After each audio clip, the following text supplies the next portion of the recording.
On attendait une saison 2 et on a eu un film. Alors est-ce que le film Chainsaw Man, l'arc de Rézé est aussi bien que le manga? Est-ce qu'il est fidèle à l'œuvre originale? Est-ce qu'il est accessible aux nouveaux lecteurs? Bienvenue sur Monde des Comics, c'est Lucas. Aujourd'hui on va parler du film Chainsaw Man en long, en large et en travers, dans une partie d'abord sans spoil, puis avec spoil, pour ceux qui veulent aller plus loin. Générique.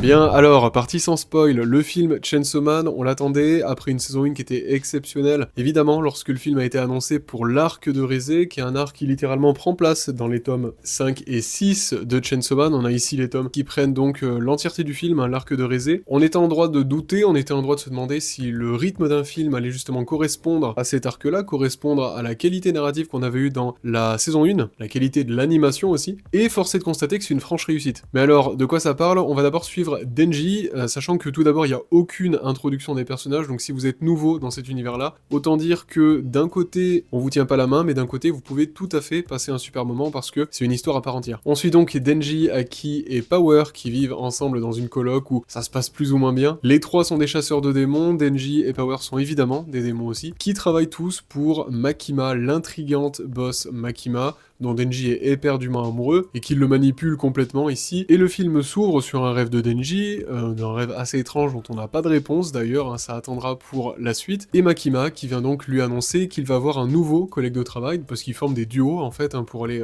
tuer les démons qu'on leur dit d'aller tuer sur des missions, avec Beam notamment qui va être son nouvel acolyte, Beam qui est une sorte de démon requin assez grandiloquent, un peu drôle pour le coup, et qui est pourtant un personnage que moi j'avais totalement oublié, donc c'est assez drôle parce que les mangas je les ai lus il y a longtemps quand c'était sorti, là on en est au tome 18, je me suis arrêté au tome 16, parce que j'ai oublié ce que j'avais lu dans le tome 16 de toute façon, donc je me suis arrêté au tome 16. Bref, un perso que j'avais oublié, un perso qui est pourtant assez iconique et qui a droit à des scènes absolument géniales, et ça pour le coup je les avais pas oubliées ces scènes-là, donc c'était assez marrant. Il a donc un nouveau collègue, et pour le remercier de sa complaisance et de son obéissance, la boss Makima dont il est éperdument amoureux va lui proposer d'aller en date avec lui. Évidemment ça marche, évidemment c'est de la manipulation pour l'avoir dans son sac, puisque Denji est une arme fatale, c'est une arme mortelle, et elle veut la garder absolument sous son contrôle. Ils font donc un ciné-marathon qui est assez intéressant, puisque ça va permettre à Denji de se poser la question: ai-je un cœur? Puisque comme il est un démon, c'est quelque chose dont il souffre pas mal, crise d'identité, crise existentielle sur sa propre humanité qui semble avoir disparu. C'est un date qui se passe plutôt bien, et à la fin de ce date-là, il pleut, alors qu'il rentre chez lui. Il va s'abriter dans une cabine téléphonique, et surprise, une autre personne vient s'abriter dans cette cabine téléphonique, et il s'agit d'une jeune étudiante, Rézé, qui, pour le coup, sort tout droit d'une comédie romantique à l'eau de rose, mais la tonalité marche parfaitement, donc c'est leur première rencontre sous la pluie, abrités dans une cabine téléphonique trempée, en échangeant à la fois des rires gênants et aussi quelques pleurs. Ça marche parfaitement,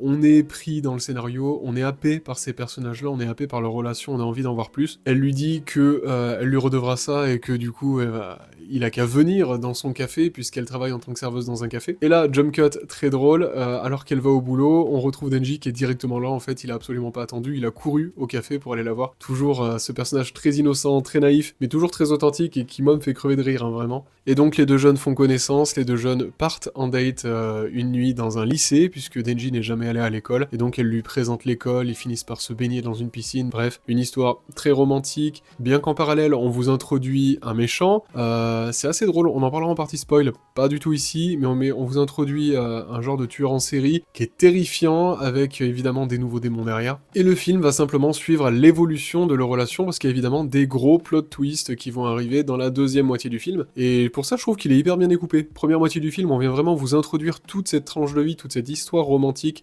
entre Denji et Rézé, avant de passer à du chaos total et de l'action pure sur la deuxième partie du film, avec une animation, et c'est là qu'on va parler de l'animation, qui est brillante au possible. Dès les premières minutes, j'étais happé, c'est assez fou, la qualité de l'animation est dingue, la qualité de mouvement, d'articulation, on a l'impression que c'est calqué en fait sur un film, tellement que c'est naturel et que c'est réussi. Vraiment très très bluffé par ça, je trouve que les assets 3D, parce qu'il y en a, sont hyper bien incrustés et absolument pas gênants, c'est majoritairement pour des décors ou des scènes d'action parfois en 3D, mais pareil, ça reste toujours très lisible, une impression de puissance folle dans les combats, une impression de voltiger, une impression d'être vraiment au cœur des combats et au cœur de l'action. C'est une animation superbe, c'est un excellent travail et ça participe énormément à l'immersion du téléspectateur évidemment et du plaisir aussi qu'on a de voir ces pages de Chainsaw Man prendre vie à l'écran, et surtout ce qui magnifie le tout, je trouve, pour moi l'animation est sublime, mais c'est surtout les musiques. Les musiques viennent vraiment complimenter parfaitement le manga tel qu'on le connaît, tel qu'on l'a vu. Déjà que le scénario est hyper fidèle à ce qu'on a pu lire, il y a quelques ajouts évidemment, quelques réécritures, mais qui viennent embellir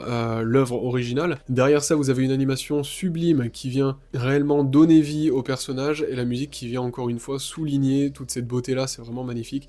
Et c'est juste du pur génie créatif pour ce qui est de l'exécution ici vraiment. Donc les gros points forts du film, on est évidemment sur ces personnages avec Denji qui encore une fois va se voir très vulnérable, on va encore une fois explorer la vulnérabilité de Denji à travers ses doutes, ses désirs, sa crise d'identité, encore une fois, on est sur un ado qui a perdu son humanité et qui se pose des questions sur notamment ce qu'il veut réellement et sur l'authenticité de la relation avec les autres, parce qu'il est quand même drôlement naïf et ça le fait souffrir. Le personnage de Reze est un personnage vraiment fort avec beaucoup de charisme, beaucoup d'ambiguïté, c'est très bien géré.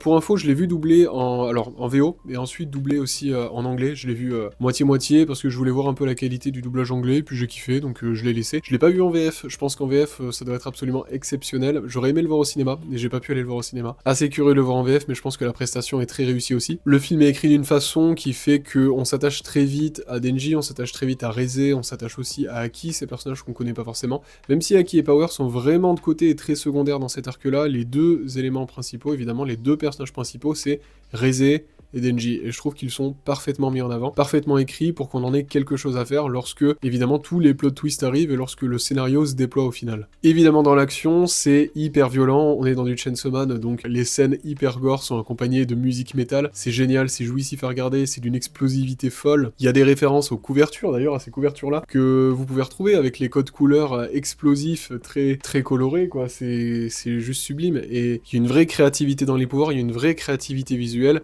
c'est génial. On a évidemment des thématiques que l'on va aborder, toutes les symboliques et les thématiques assez profondes qui sont dans ce film-là. On les abordera dans la partie spoil majoritairement, mais vous avez évidemment des thématiques qui reviennent, qu'on avait vu dans la saison 1, qui sont l'emprisonnement, l'illusion d'une liberté, puisque Denji a l'illusion d'être libre, hein, il n'est pas vraiment libre, puisqu'il travaille pour des agents d'État qui le manipulent complètement. La relation avec Reze a aussi une finalité qui est un peu particulière, donc évidemment, les thématiques d'amour et de manipulation sont tout à fait présentes dans ce film-là et sont superbement mises en avant. Il y a aussi une métaphore que vous verrez de la souris de ville et de campagne qui permet justement de souligner tout ça du début à la fin. C'est du génie, tout simplement. Alors maintenant, est-ce qu'il faut avoir vu la saison 1 avant d'avoir vu ce film? Je pense que c'est préférable, mais c'est pas obligatoire. Ce qui veut dire que c'est vraiment un arc à part entière. Les personnages principaux, c'est Denji et Reze. Reze, elle est introduite dans ce film-là. Denji, on n'a pas besoin d'en savoir plus sur lui, en tout cas, ici. Donc je pense que le film peut suffire en lui-même. Par contre, si vous n'avez pas vu la saison 1, vous allez passer à côté de pas mal de subtilités autour des personnages